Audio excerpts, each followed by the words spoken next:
Cela ressemble à l'ouverture d'une chronique de guerre. Le Japon a une longue et brutale histoire avec, mais ici, l'ennemi n'est pas une nation. Non, c'est de l'eau qui tombe, se précipite et gronde. Les prêtres la bénissent, les agriculteurs prêtent pour elle, et les urbanistes cherchent à la contenir avec des digues et des vannes, restant toujours en retard sur ses mouvements. Chaque génération enrichit le manuel avec des digues plus hautes, des pompes plus performantes et de meilleures cartes, mais apprend toujours la même leçon. Respecte la mer, sinon elle te donnera une leçon. C'est une nation qui ne se contente pas de se préparer aux catastrophes, elle les surpasse par l'ingénierie. Et les résultats sont tout simplement stupéfiants. Des rivières cachées sous Tokyo au projet de construction de murs qui rivalisent avec ceux de leurs voisins chinois, l'approche du Japon en matière de prévention des inondations tient à la fois de la science-fiction et du service public. Pour certains, c'est exagéré, pour d'autres, c'est du génie. Quoi qu'il en soit, ce sont ces défenses contre les inondations qui ont transformé l'une des nations les plus exposées aux catastrophes de la planète en modèle de survie. Et il faut les voir pour y croire. Alors allons les voir, d'accord? Mais avant de continuer avec l'épisode d'aujourd'hui, un mot de notre charmant sponsor, Surfshark. Écoutez, utiliser Internet sans VPN, c'est comme crier vos informations personnelles dans une pièce bondée. Ma chèvre rose. Surfshark ne fait pas que masquer votre adresse IP, il garde toute votre empreinte numérique hors de vue. Surfshark chiffre tout ce que vous faites en ligne et le fait passer par un serveur sécurisé. Que vous soyez sur un Wi-Fi public, consultiez vos emails à l'étranger ou accédiez à du contenu géobloqué, il vous protège. Un compte unique couvre un nombre illimité d'appareils, bloque pub et tracker, signale les fuites de données et peut simuler votre localisation pour optimiser le streaming. Oui, c'est facile à configurer et fonctionne simplement en arrière-plan. Alors rendez-vous sur surfshark.com méga ou utilisez le code MEGA lors du paiement pour obtenir 4 mois supplémentaires de Surfshark VPN gratuitement. Confidentialité, praticité, 4 mois bonus. Quelle offre? Et maintenant, retour à l'épisode d'aujourd'hui. Le temple souterrain de Tokyo pour les eaux de crue. Sous Tokyo se cache une structure étonnante, une cathédrale souterraine colossale construite non pas pour les fidèles, mais pour les eaux de crue. Officiellement nommé le canal de décharge souterrain extérieur de la région métropolitaine, c'est la plus grande installation souterraine de dérivation des crues au monde. Plus communément appelé Gekkens d'après son nom japonais, il est devenu un exemple emblématique de mégastructure de défense contre les inondations. Quant à savoir à quel point c'est méga, je veux dire, nous sommes sur les méga-projets dans les projets annexes. Je travaille sur de nouveaux studios tout le monde, comme vous pouvez le voir, c'est écrit. Eh bien, imaginez un espace plus long que 2 terrains de football, soit 177 mètres plus large que l'envergure d'un avion jumbo qui fait 78 mètres et assez haut pour empiler un immeuble de 5 étages à l'intérieur, soit 18 mètres, vous commencez à vous faire une idée. Et même là, ces dimensions ne concernent que la partie principale, l'immense réservoir de régulation de pression où les eaux de crue s'accumulent. Une voûte soutenue par 59 énormes piliers en béton pesant chacun 500 tonnes si gigantesques qu'ils font paraître les groupes de visiteurs minuscules comme des fourmis dans un tuyau d'évacuation. Ce sanctuaire souterrain du génie civil est né d'une nécessité absolue. La région métropolitaine de Tokyo est située sur une plaine plate et basse, traversée de rivières qui, laissées à elles-mêmes, transformeraient Nantes des quartiers ordinaires en une sorte de Venise lors d'une très mauvaise journée. Ce problème récent provient de l'urbanisation rapide après la Seconde Guerre mondiale qui a bétonné les rizières et champs absorbants, obligeant ainsi les eaux de ruissellement à envahir les habitations. Et nous tenons à insister sur le mot « massive » ici, car dans le bassin qui englobe le nord de Tokyo et sa grande région métropolitaine, la surface urbaine est passée de seulement 5% en 1955 à plus de 50% aujourd'hui. En conséquence, à la fin du XXe siècle, il était clair que les digues et les canalisations traditionnelles ne suffisaient plus, et les ingénieurs ont donc choisi de voir les choses en très, très grand. Et ainsi, le Gekkens est né. Une sorte de rivière de dérivation entièrement souterraine dans laquelle tous ces eaux de ruissellement pouvaient être envoyées lorsque les précipitations devenaient un peu trop abondantes. Les travaux ont commencé en 1992 et après 230 milliards de yens, soit environ 1,6 milliard de dollars, le canal de décharge souterrain a été officiellement mis en service en 2006. Et dites ce que vous voulez sur le fait que cela représente une sacrée somme d'argent, mais ils semblent vraiment en avoir eu pour leur argent. En plus de la grande caverne principale dont nous avons déjà parlé, ils ont également construit 5 puits verticaux monumentaux, allant jusqu'à 74,5 mètres de profondeur, ce qui est assez profond pour que la Statue de la Liberté puisse y tenir avec de la marge. Ces puits servent de gigantesques collecteurs d'eau pluviale. Lors de fortes pluies, l'excès d'eau provenant des rivières en crue se déverse dans les puits au lieu d'inonder les rues de la ville. L'eau s'engouffre ensuite dans environ 6,5 km de tunnels, chacun faisant environ 10 mètres de large, puis converge vers le réservoir principal. De là, une armée de pompes, chacune alimentée par de puissants moteurs à turbine, peut évacuer 200 mètres cubes d'eau par seconde hors du réservoir et les rejeter sans danger dans la rivière Yodogawa, qui transporte le déluge jusqu'à la baie de Tokyo. La capacité totale de ce colosse souterrain est à couper le souffle. L'ensemble du système peut contenir jusqu'à 670 000 mètres cubes d'eau de crue à la fois, ce qui équivaut à peu près à 268 piscines olympiques remplies d'eau. Heureusement, il n'a jamais eu besoin de contenir autant d'eau, et espérons que cela n'arrivera jamais. Il vaut mieux avoir trop de mesures de sécurité, une solution surdimensionnée capable de gérer une véritable pluie diluvienne, au cas où une telle situation se produirait un jour. En moyenne, il est utilisé environ 7 fois par an, ce qui, quand on y réfléchit, est assez fréquent. Cela fait en moyenne 7 inondations dévastatrices pour la vie et l'économie chaque année, repoussées et évacuées vers la mer. On peut naturellement aussi chiffrer le coût économique de ces inondations, car au cours des 18 premières années de fonctionnement du JICAN, il a permis d'éviter environ 148 milliards de yens, soit à peu près 1 milliard de dollars américains de dégâts dus aux inondations. C'est-à-dire, il est presque entièrement rentabilisé, alors qu'il lui reste encore de nombreuses années de fonctionnement. Apparemment aussi, lorsque vous vous tenez dans la salle principale lors d'une visite, ne vous inquiétez pas, elles n'ont lieu que pendant la saison sèche, l'ambiance est irréelle et il est facile d'oublier que cet endroit n'est pas un décor de film de science-fiction ou le repère d'un super méchant. Cette infrastructure pratique est largement ignorée par les habitants qui vaquent à leurs occupations sans patauger ni craindre que leur maison ne dérive vers l'océan Pacifique. Mais une question se pose car en réalité, il s'avère que le JICANS ne protège qu'une partie du Grand Tokyo, ce qui n'est guère surprenant si vous y êtes déjà allé et que vous avez réalisé à quel point cet endroit est incroyablement vaste.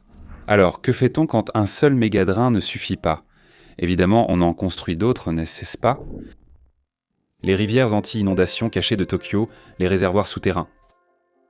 Donc si le JICANS est le super-héros des tunnels anti-inondation de Tokyo, ses frères et sœurs moins connus et plus petits sont plutôt comme des acolytes, silencieux, invisibles, mais toujours prêts à intervenir. Ces rivières cachées, comme certains les appellent, n'ont peut-être pas le côté spectaculaire des colonnes colossales et de la capacité du JICANS, mais sont tout aussi essentielles pour la protection quotidienne contre les inondations. Prenons les bassins de régulation souterrains Furukawa, dont le nom nous semble peut-être trop littéralement traduit comme exemple, car il a été construit entre 2009 et 2017 et se trouve sous l'arrondissement de Manato, celui où se trouve la tour de Tokyo, au fait. Et il comprend un tunnel de 3,3 km de long et de 7,5 mètres de diamètre, capable de stocker jusqu'à 135 000 mètres cubes d'eau de crue. C'est l'équivalent de 54 piscines olympiques. Construit pour un coût de 24,5 milliards de yens, soit environ 170 millions de dollars américains. Il fonctionne comme une dérivation d'urgence lorsque les précipitations dépassent la capacité des canaux de surface. L'eau est alors déviée dans un puits vertical de 52 mètres jusqu'au tunnel, qui se remplit, puis elle est repompée vers le haut avant d'être renvoyée vers l'aval une fois la tempête passée. Notez aussi la différence subtile ici. Contrairement au système JICANS qui dirige les crues vers la rivière Yodogawa, la conception de Furukawa est plus autonome. Il collecte l'eau puis la restitue lorsque cela peut se faire sans danger. Sa construction a été, sans surprise étant donné tout ce qui se trouve sous Tokyo, un véritable exercice de précision. Le tracé du tunnel passe directement sous les fondations des gratte-ciel, les canalisations d'égouts et la ligne de métro Namboku. En conséquence, les équipes ont dû forer avec une précision chirurgicale. Pour éviter de percer accidentellement le flanc d'une rame électrique série 3000 EB, pour ne pas créer de vibrations suffisamment fortes pour perturber ou même mettre en danger les différentes autres installations souterraines autour d'eux. Vous vous souvenez quand on a mentionné plusieurs de ces systèmes ? En effet, les bassins Furukawa étaient le deuxième réservoir souterrain de ce type à Tokyo, le premier ayant ouvert en 1997 pour couvrir la rivière Kanda, un autre cours d'eau sujet aux inondations dans l'ouest de Tokyo. Ce projet en particulier impliquait un tunnel de 4,5 km de long et de 13 mètres de large, et depuis son ouverture, la rivière Kanda s'est bien comportée. Il n'y a eu aucune inondation, aucun problème. Actuellement, des projets envisagent de prolonger le tunnel jusqu'à la baie de Tokyo, créant ainsi une seconde rivière Kanda sous l'originale. Vous vous demandez combien de tels systèmes existent ? Au total, le gouvernement métropolitain de Tokyo recense 27 bassins de régulation à la Furukawa, ainsi que 8 canaux de dérivation supplémentaires. Un autre type de voie navigable artificielle qui peut être ouverte ou fermée et qui redirige l'excès de débit des rivières par un chemin alternatif lors des inondations. Cependant, cette stratégie globale, qui offre à l'eau plusieurs voies, n'est pas la seule mesure de Tokyo contre les inondations. La ville construit aussi digues, barrières anti-tempête et berges surélevées. Malgré les critiques sur le coût, les ingénieurs estiment que le Japon doit construire sous terre. Il n'y a tout simplement pas assez d'espace pour construire assez de systèmes adaptés en surface, et ne rien faire serait évidemment très imprudent. Cet état d'esprit a mené à des projets d'ingénierie souterraine parmi les plus ambitieux au monde.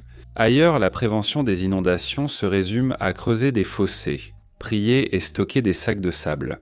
À Tokyo, cela implique de creuser des trous coûtant des millions de dollars, qui, idéalement, ne serviront jamais totalement. La Grande Muraille du Japon. Les tunnels anti-inondation du Japon montrent à quel point le pays prend les tempêtes au sérieux, tandis que ses défenses contre les tsunamis illustrent un niveau d'engagement encore supérieur. Vous voyez, après le tremblement de terre catastrophique de Tohoku en 2011 et le tsunami qui a suivi, qui ont tué au moins 19 759 personnes et détruit 45 700 bâtiments, le Japon a lancé l'une des campagnes de défense côtière les plus ambitieuses de l'histoire moderne. Le but ? S'assurer que rien de tel, ou même quelque chose qui s'en approche, ne se reproduise jamais. Le résultat ? Une chaîne de digues de près de 400 km de long, atteignant jusqu'à 14,7 mètres de hauteur, protège désormais la côte nord-est du pays. Certains, pour des raisons évidentes, l'appellent la Grande Muraille du Japon. La construction a pris plus de 10 ans et a coûté environ 821 milliards de yens, soit environ 5,6 milliards de dollars américains, et a représenté l'un des plus grands projets de génie civil jamais réalisés au Japon, ce qui n'est pas rien compte tenu de leur histoire particulièrement illustre dans ce domaine. Le Japon n'était pas non plus étranger aux digues. Avant 2011, des villes comme Taro, dévastées par des tsunamis en 1896 et 1933, avaient déjà construit d'importantes barrières. Le système de digues à double couche de 10 mètres de haut de Taro a été achevé dans les années 1950 et avait même déjà reçu une première version du surnom de Grande Muraille, que nous venons de voir. Beaucoup d'ingénieurs pensaient que ces murs pouvaient résister à tous les tsunamis, sauf les plus rares, puisqu'ils étaient conçus pour supporter des vagues allant jusqu'à 8 mètres, et pendant des décennies cela s'est vérifié, mais ensuite est arrivé le 11 mars 2011. Ce jour-là, un séisme de magnitude 9 a déclenché un tsunami avec des vagues de 50 mètres. Taro, la digue existante, longtemps considérée comme quasiment impénétrable, a été facilement submergée. Elle n'a été qu'un simple ralentisseur face à une attaque d'eau aussi féroce. La ville a été dévastée, avec 181 personnes qui ont perdu la vie rien que là, malgré les défenses. Ailleurs, de même, les barrières en béton ont été submergées et détruites. Le Japon avait prévu ce qu'il pensait être un scénario du pire, mais leurs estimations étaient complètement fausses et leurs défenses n'étaient tout simplement pas suffisantes. La réponse nationale a été rapide et audacieuse. Si les anciens murs étaient en trop bas, les nouveaux seraient plus hauts. C'est aussi simple, point final. Les ingénieurs japonais ont non seulement construit plus haut, mais aussi fait preuve d'ingéniosité avec des murs de mer dotés de fondations plus profondes, pouvant atteindre 25 mètres dans les cas extrêmes, ainsi que de blocs de béton imbriqués, de noyaux renforcés et de ouvrages dissipateurs de vagues. Certains, dans les zones les plus vulnérables, incluant même des membranes géotextiles pour maintenir l'ensemble en place en cas de surverse. Le principe, c'est que le mur ne peut pas toujours stopper totalement la vague.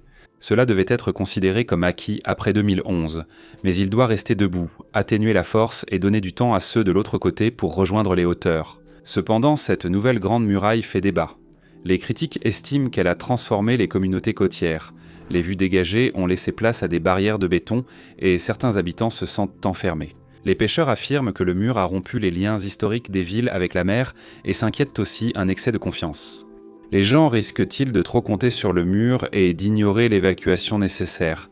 Certains scientifiques craignent aussi que ces barrières se retournent contre nous. Si elles sont percées, elles pourraient retenir l'eau à l'intérieur des terres tel un barrage.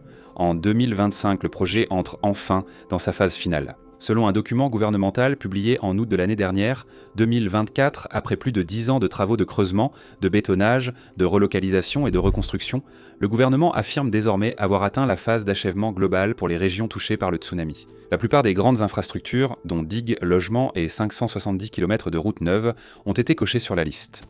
Il reste les finitions, la reconversion des anciennes zones de relocalisation, la relance du commerce de fruits de mer et l'aide à la réinstallation des derniers évacués. Objectif, tout achever d'ici mars 2026. Et avant de conclure ce chapitre, penchez-vous sur cette petite histoire bonus pour un peu plus de contexte. En 1972, le maire d'un village appelé Fudai Kotoku Wamora a fait installer une porte anti-inondation de 15,5 mètres en travers de la crique du village. Sa construction a pris 12 ans et elle fut beaucoup moquée comme excessive, Kotoku étant qualifié d'idiot, de paranoïaque et d'autres termes peu flatteurs. Mais ensuite, lorsque le tsunami de 2011 a frappé, même si le mur de Fudai a été submergé, il n'a pas cédé. Il a ralenti la vague, épargnant la ville, tandis que les communautés voisines étaient détruites. Fudai est resté largement intact. Un habitant a dit plus tard « Sans lui, Fudai aurait disparu ». Et c'est finalement tout l'enjeu de ces structures. Elles peuvent être coûteuses, intrusives et parfois brutalistes, mais leur seul but est de protéger des communautés entières de l'anéantissement. Dans un pays comme le Japon, où la mer donne et reprend avec la même férocité, nous mentirions si nous disions que nous pensions que c'était un effort vain. Superdigue réinventant la modeste berge. Parfois, la défense contre les inondations ne consiste pas à construire plus haut ou à creuser plus profond, mais à s'étendre. Beaucoup plus large. Les superdigues du Japon sont peut-être les moins spectaculaires visuellement, mais elles sont les plus discrètement révolutionnaires parmi les méga-projets anti-inondation. Leur principe est simple. Prenez une digue traditionnelle, généralement large de 20 à 30 mètres à sa base, et, comme son nom l'indique, agrandissez-la considérablement, ce qui donne une digue pouvant atteindre 300 à 500 mètres de large. Le concept est né à la fin des années 1980, lorsque les urbanistes de Tokyo ont commencé à s'inquiéter des soi-disant zones, 0 mètres des zones basses situées au niveau ou en dessous du niveau de la mer qui bordent les rivières Arakawa et Sumida. Ces zones, peuplées de millions de personnes et dotées d'infrastructures cruciales, pourraient voir tunnels de métro, tours de bureaux et quartiers entiers inondés en quelques heures en cas de rupture de digue. Après plusieurs alertes, Tokyo a décidé de revoir la berge du fleuve. Résultat, une digue large à pente douce qui ne s'effondre pas, même submergée. Elle devient simplement un lac intérieur peu profond, qui se vide lentement sans effondrement catastrophique. Les avantages de cette approche sont immenses. D'abord, elle est pratiquement impossible à rompre. Même un dépassement prolongé n'abîme pas la pente intérieure comme sur une digue classique à flanc raide. De plus, sa grande largeur lui offre une résistance essentielle au séisme, primordiale dans une ville sur plusieurs failles. Troisièmement, contrairement à la plupart des barrières anti-inondation, les superdigues rendent les terrains utilisables. Au lieu d'une simple digue et d'une route d'entretien, vous avez maintenant de l'espace pour des parcs, logements, commerces et même des quartiers entiers. Pour que cela fonctionne dans les villes denses, le Japon a lié la construction de digues au renouvellement urbain. Lors de la rénovation d'anciens sites industriels ou blocs d'habitation près de la rivière, le gouvernement assainit le site, construit une grande plateforme de terre compactée, puis la ville reconstruit, cette fois plus haut et plus sûr. C'est un cas rare où la lutte contre les inondations et l'embellissement de la ville vont réellement de pair, mais c'est bien ce qui se passe ici. Cependant, le processus n'est pas rapide. À Tokyo, l'arrondissement de Dachi a construit une superdigue de 1,3 km sur laquelle se trouvent aujourd'hui un parc et des immeubles résidentiels, tous situés au-dessus de la plaine inondable. Un autre projet, dans l'est de Tokyo, combine la protection contre les inondations avec la vie moderne en hauteur, et la plupart des habitants n'ont aucune idée que leur immeuble est en réalité construit au sommet d'une méga-digue recouverte de verdure. Osaka a également adopté cette approche le long de la rivière Yodo, mais ces projets sont longs et coûteux, surtout dans les zones déjà urbanisées. Il y a quelques années, seulement 2,3 km de superdigues avaient été achevés à Tokyo, avec 6 autres kilomètres en cours de construction. À ce rythme, couvrir toutes les zones vulnérables, si cela est même possible, prendra des décennies, voire des siècles. Pourtant, les urbanistes restent déterminés. Les ingénieurs japonais voient les superdigues comme une solution durable dont profiteront les générations futures, bien que leur construction prenne une vie entière. Avec le risque accru de méga-tempêtes dues au changement climatique, leur logique est difficile à critiquer. L'effort d'ingénierie est aussi colossal. Chaque section demande de déplacer des millions de mètres cubes de terre. Les fondations requièrent des noyaux d'argile et des couches drainantes pour prévenir affaissement et érosion. En coupe, une superdigue terminée ressemble à une pyramide, aussi large qu'une petite ville. En quelque sorte, les superdigues, nous serions les premiers à l'admettre, sont moins spectaculaires que des murs ou des tunnels, mais leur ambition n'en est pas moins gigantesque. Elles illustrent la mentalité japonaise face à la gestion des catastrophes. Si vous ne pouvez pas déplacer les gens hors de danger ou construire un immense mur, alors transformez le terrain sous leurs pieds pour qu'ils puissent rester en sécurité là où ils sont. C'est lent, coûteux et politiquement délicat, mais cela fonctionne bel et bien. Brise-lames titanesque de Kamish. Pour le Japon, cependant, toutes les histoires de méga-ingénierie anti-inondation ne sont pas des succès. Malgré toute la compétence du Japon, certains projets se sont soldés par un échec cuisant et ont échoué au moment le plus crucial. Et cela n'a jamais été aussi flagrant que dans le cas du brise-lames de Kumashi, une structure massive, ambitieuse et qui s'est finalement révélée impuissante face à ce qu'elle était censée combattre. Situé dans la baie de Kumashi, préfecture d'Iwate, ce n'était pas un simple mur de protection maritime. C'était le brise-lames anti-tsunami le plus profond jamais construit, destiné à absorber ou dévier les vagues pour protéger le littoral. Et à l'époque, c'était un symbole de l'ingéniosité japonaise, détenteur du record du monde. Sa construction a commencé en 1978 et ne s'est achevée qu'en 2009. Cela représente près de 30 ans d'efforts et de travaux en béton en pleine mer. À son achèvement, la digue s'étendait sur 1,9 km à travers la baie, plongée à 63 mètres de profondeur et avait coûté près de 200 milliards de yens, soit environ 1,5 milliard de dollars. En apparence, c'était une merveille. Des rangées de grands caissons en béton, verrouillés dans l'une des tranchées côtières les plus profondes du Japon, à Komachi, ville souvent touchée par des tsunamis. Ce n'était pas qu'une barrière. C'était une promesse que la prochaine fois, ce serait différent. Que la prochaine fois, il serait en prêt. Et pourquoi aurait-il pensé le contraire ? Elle avait été conçue pour réduire les tsunamis comme ceux que Kamai Kumashi avait connus, mesurant généralement entre 8 et 10 mètres. Le modèle prévoyait une réduction d'au moins 40% de la hauteur des vagues et un retard de la vague permettant aux gens de partir. On espérait aussi relancer l'économie locale. Il disait que les investissements viendraient avec cette sécurité. Mais au final, rien de tout cela n'a compté le 11 mars 2011 lorsque, comme nous le savons déjà, le séisme de Tohoku a frappé. À Kumashi, le tsunami ce jour-là ne faisait pas 8 mètres, ni 10. Il atteignait 20 mètres de haut en déferlant. La digue a fait son travail. Certains rapports indiquent qu'elle a brièvement retardé la première vague, permettant à quelques-uns de fuir. Mais l'océan a vite repris. La vague a franchi le mur et frappé l'arrière comme un marteau. Ensuite, tout a été dévastateur. La digue a cédé et s'est brisée. D'énormes blocs de béton, chacun de la taille d'un camion, ont été arrachés du fond marin et projetés sur la terre ferme comme des gravats. L'eau, désormais sans obstacle, a déferlé dans la ville. Des maisons ont disparu, des commerces se sont volatilisés et 1064 vies ont été perdues. Malgré sa sophistication, la barrière anti-tsunami la plus profonde du monde n'a tenu que quelques minutes. Elle n'a pas seulement détruit des bâtiments, mais aussi brisé la confiance. Parce que si une structure aussi immense, aussi coûteuse, aussi surdimensionnée n'a pas pu tenir le coup, alors, qu'est-ce qui le pourrait ? Certains chercheurs ont même suggéré plus tard qu'elle aurait pu aggraver la situation. En se brisant, elle a pu dévier l'eau de façon imprévue, provoquant des courants chaotiques, lançant des débris et accentuant la destruction dans certaines zones. Une forteresse était devenue un bélier. Pourtant, dire que c'était un échec total serait sans doute un peu injuste. Certains responsables affirment que le délai, même minime, a permis de sauver des vies. Un portuaire a affirmé que sa famille avait survécu grâce au mur qui leur a donné 6 minutes de plus pour fuir. Le miracle de Kumashi a permis à des centaines d'écoliers d'évacuer, beaucoup guidant même des adultes vers la sécurité. Face à une vague aussi haute et aussi rapide, 6 minutes, cela semble être une éternité. Pas assez de temps pour sauver la ville, ni tous ses habitants, mais assez pour en sauver certains. Ensuite, le débat a commencé. Fallait-il reconstruire ? Pouvait-on améliorer ? En fin de compte, non, pas vraiment. La digue a été partiellement restaurée avec des spécifications plus modestes, mais personne n'a cherché à refaire l'original. L'attention s'est plutôt tournée vers de meilleurs systèmes d'évacuation, des réseaux d'alerte et des défenses naturelles comme les forêts côtières. Ironiquement, sur ce dernier point, la ceinture de pin centenaire de Kumashi, une digue naturelle d'une époque plus simple, a mieux résisté que le monstre de béton de la modernité à côté. Le brise-lames reste bien présente dans les mémoires. Elle est devenue une légende, un avertissement dans l'ingénierie civile japonaise, le projet ultime, trop grand pour échouer, qui a pourtant échoué. Ce que l'histoire de Kumashi nous rappelle cependant, plus que tout, c'est que, peu importe la qualité des modélisations, la nature ne suit pas toujours le scénario. L'ingénierie peut être brillante, elle peut être magnifique, mais elle ne peut pas rendre le monde sûr. Pas complètement, pas pour toujours.